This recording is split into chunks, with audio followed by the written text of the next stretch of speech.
Es maravilloso estar en la casa del Señor y estar en comunidad con cristianos, con gente que te aman, con gente que están en comunión, alabando al Señor. Tuvimos una alabanza maravillosa, un aplauso para ellos.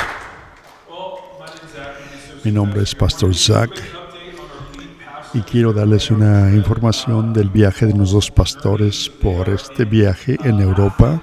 Están en Atenas, en Grecia, y voy a mostrar una imagen, una foto. Y ese viaje que están ahorita en el momento, están en frente del Partenón, que fue un templo dedicado a la diosa Atena. Están aprendiendo la lengua griega y divirtiéndose. Aunque están en este clima maravilloso, ojalá estuvieran aquí con nosotros, pero bueno, es una bendición. Al continuar con esta conversación esta mañana acerca del Dios que Jesús conoce, y recordemos la palabra de este año que es conocido. Y en esta serie se trata de aprender las diferentes facetas de quién es Dios y cómo Jesús se inclinó hacia esas realidades. Y hoy vamos a hablar de cómo Dios es bueno. De cómo Dios es bueno. Y quiero animarlos a que se pongan esas gorras de pensar de esta forma esta mañana. ¿Por qué? Porque vamos a hablar de unos conceptos un poco diferentes. Y no queremos dejar nuestro cerebro por allá, no. Vamos a usar nuestro cerebro aquí en la iglesia esta mañana. Y voy a hacer lo mejor para explicar todo eso. Así es que oremos esta mañana para comenzar. Señor Jesús, damos gracias, Señor, porque todo es por ti, Señor. Nos rendimos a ti, a tu bondad, a tu buen carácter, Señor. Bendiciones a esta iglesia. En tu nombre oramos. Amén. Bueno, si ha estado usted en la iglesia por un tiempo, estaría familiar con esto. Cuando crecí, cada vez que el pastor entraba, diría: Dios es bueno. Y animaba a la gente: Dios es bueno. Y la gente gritaría: todo el tiempo. Y ya ven, así, ¿se acuerdan? Y luego diría: todo el tiempo.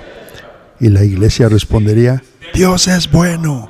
Esa es una declaración que establece una mentalidad para la gente de que no importaba por lo que estuvieran pasando o lo que estuviera sucediendo en el mundo, Dios sigue siendo bueno. Pero para continuar, definir de qué estamos hablando para ayudarnos a comprender el resto de la conversación, cuando decimos que Dios es bueno, ¿qué es lo que realmente estamos diciendo?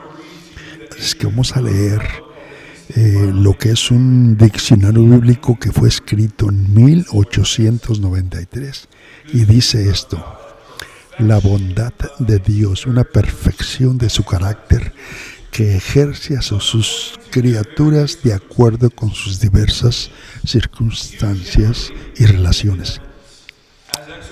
Visto en general es benevolencia, como se ejerce con respecto a las miserias de sus criaturas. Es misericordia, piedad, compasión. Y en el caso de los pecadores impenitentes, paciencia sufrida, como se ejerce para comunicar favores indignos. Es gracia. La bondad y la justicia son diversos aspectos de una perfección moral. Dios no es a veces misericordioso y a veces justo, pero es eternamente, infinitamente justo y misericordioso. Dios es infinita e inmutablemente bueno, y su bondad es incomprensible para la mente finita. La bondad de Dios se manifiesta en dos cosas: dar y perdonar. Eso es lo que es la bondad de Dios, que es bueno todo el tiempo, como dicen por ahí. Pero el versículo 68 de Salmo 119 es una parte crucial de esto, pero voy a dar un contexto de esto. El autor se atribuye a el rey David, hablando del Señor, Y todo este capítulo del Salmo 119 es un acróstico. Ahora, ¿qué significa esto acróstico? Bueno, en el alfabeto hebreo tiene 22 letras. Y este capítulo de los Salmos tiene 22 secciones. Es como una cruz, 22, 22. Y cada sección corresponde a una letra del alfabeto hebreo. Esta sección está conectada con la letra hebrea Ted, que es la primera letra de la palabra Elea Tov. Tov, que significa bueno en hebreo. Y esto nos hace saber, y lo que dice el Salmo 119, 68, que dice: tú, Señor, eres bueno y haces el bien. Enséñame tus estatutos. Eso es lo que estamos hablando, iglesia. Y vamos a hablar de la primera mitad de este versículo y preguntemos por qué es que es importante que entendamos que el Señor es bueno. ¿Por qué es importante que entendamos eso? Pero podemos pensar de esta forma. Es porque la bondad de Dios está interconectada con todos sus otros atributos, tales como amor, gracia, misericordia. Los atributos morales de Dios están entrelazados entre sí. La bondad de Dios es parte de la base que está conectada y se superpone con sus otros atributos. Y es como una base para los otros atributos. Piénselo de esta forma. Imagínese cómo sería el amor de Dios si no fuera completamente bueno. ¿Cómo sería? Si lo quitara, lo daría ese amor, o si le diera a unos más que a otros, o si pensáramos, si Dios no fuera bueno, pero fuera poderoso, ¿cómo se vería? Tal vez se usaría para corromper, porque podría usarse para el mal. La bondad de Dios actúa casi como un límite en el que existe y actúa. Y hay dos salmos que nos dan una idea de cómo se ve esto.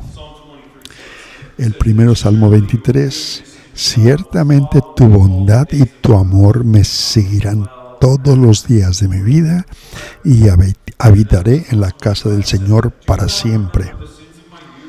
No te acuerdes de los pecados de mi juventud y de mis caminos rebeldes. Según tu amor, acuérdate de mí, porque tú, Señor, eres bueno. Eres bueno.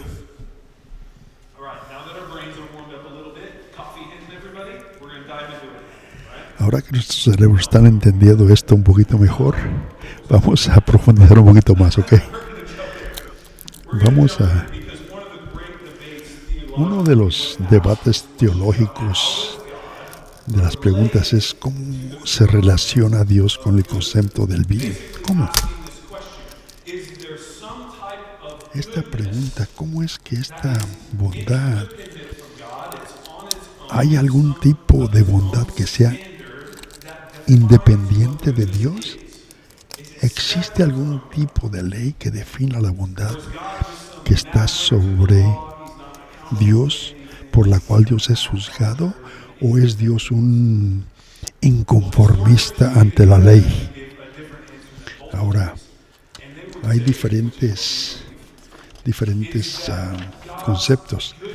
El cristianismo diría que hay una ley de bondad. Y dice que Dios, cuando decimos que Dios es una ley para sí mismo, queremos decir que Dios siempre actúa y se comporta al unísono perfecto con su naturaleza. Esencialmente es una ley para sí misma y siempre está de acuerdo en perfecta naturaleza con sí mismo. Y lo vemos esto en el Salmo 119. Cuando proclama que el Señor es bueno y hace el bien. Y este es nuestro primer punto que quiero ver. Si quiere saber lo que es bueno, necesita conocer a Dios.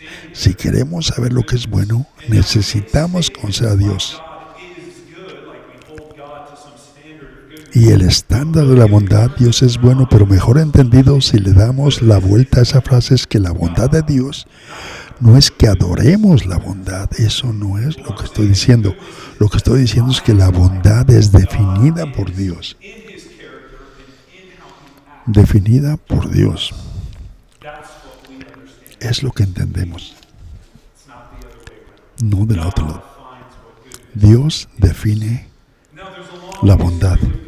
Pero hay historia de que la gente debate de la bondad de Dios. Y hay un argumento. Hay una larga historia de personas que debaten. Dirían, si Dios es todopoderoso y permite que el dolor y esa maldad suceda en nuestro mundo, entonces no puede ser tan bueno, o de lo contrario, usaría su poder para eliminar el mal. Y si Dios es completamente bueno y todavía vemos este nivel de maldad como lo hemos visto, entonces la única explicación que podemos dar es que Dios no es lo suficientemente poderoso.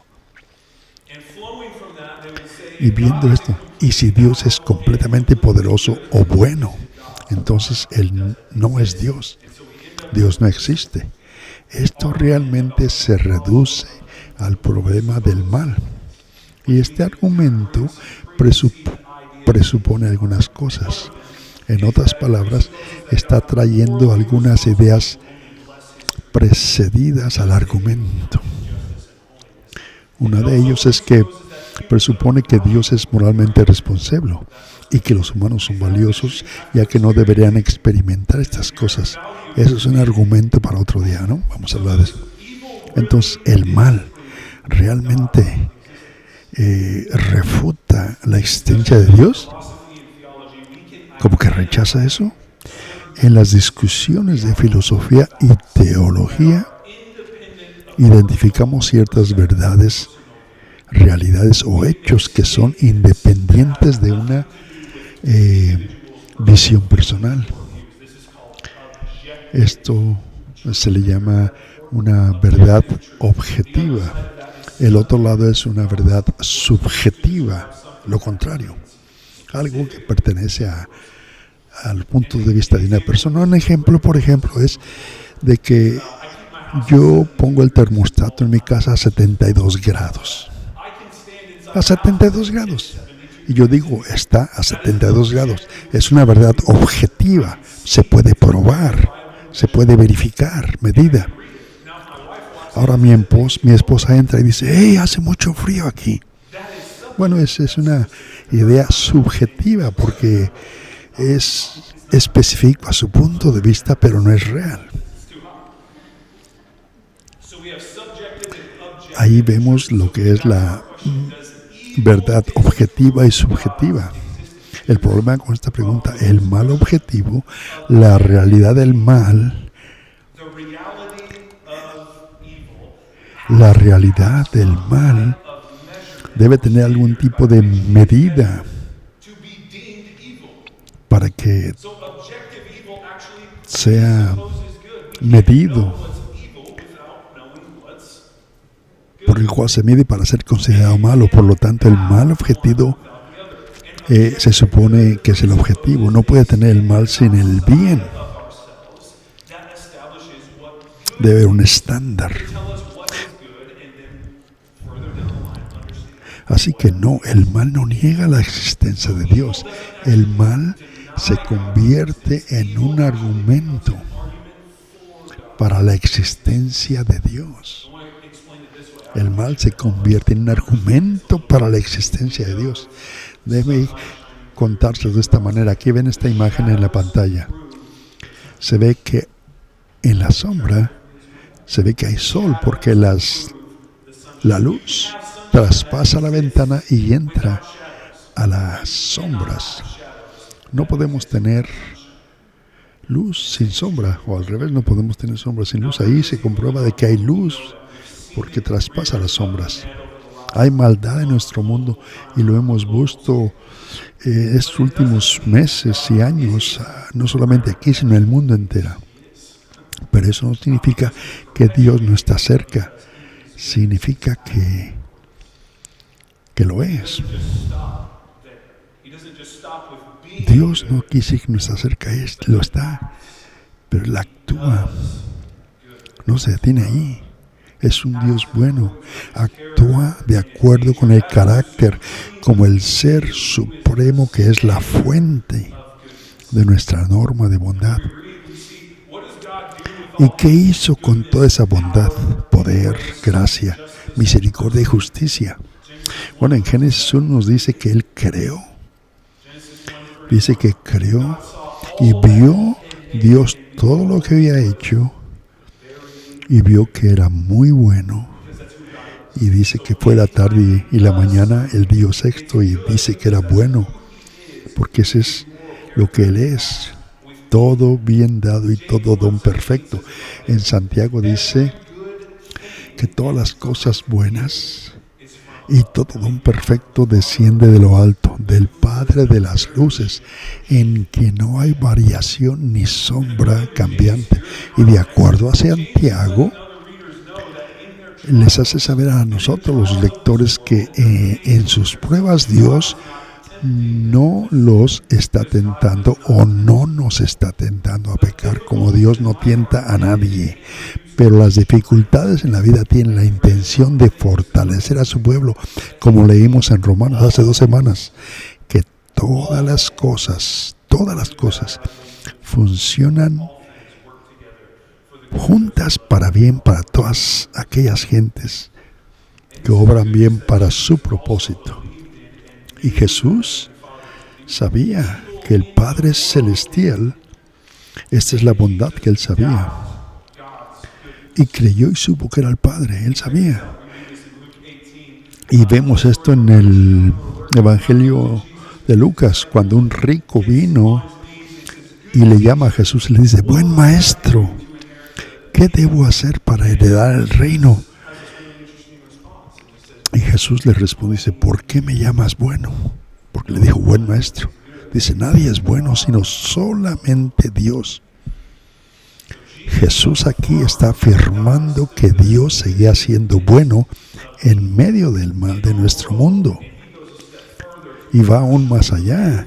Y podemos ver cómo Jesús vive la bondad de Dios. Y en Juan 10 dice y hace una declaración que Él dice: yo y el Padre somos uno, y afirma que Él es Dios. Y podemos ver la vida de Jesús y entender cómo es la bondad de Dios. ¿Y qué hizo Jesús con su vida? Tomó lo mismo que fue diseñado para el mal, lo mismo que el mundo consideraría mal o derrota, y lo convirtió en victoria. Tomó nuestro el pecado y la muerte lo tomó. ¿Para qué? Asumió nuestro dolor, nuestro sufrimiento, fracaso, pecado, adicciones, quebrantamiento, nuestra vergüenza, y lo colgó en la cruz, conquistando su poder de una vez por todas. Y en Hebreos dice que cuando Cristo apareció como sumo sacerdote de los bienes, entró por el tabernáculo más grande y perfecto, no hecho de manos, es decir, no de esta creación, y no por la sangre de machos, cabríos y becerros, sino por su propia sangre. Entró en el lugar santo, habiendo obtenido la redención eterna.